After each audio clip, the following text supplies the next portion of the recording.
ушла. Жена обратно не пошла.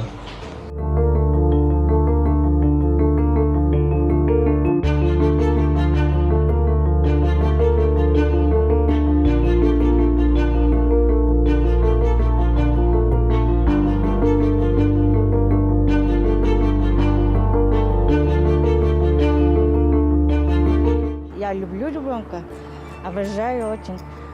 Просто ошибка произошла.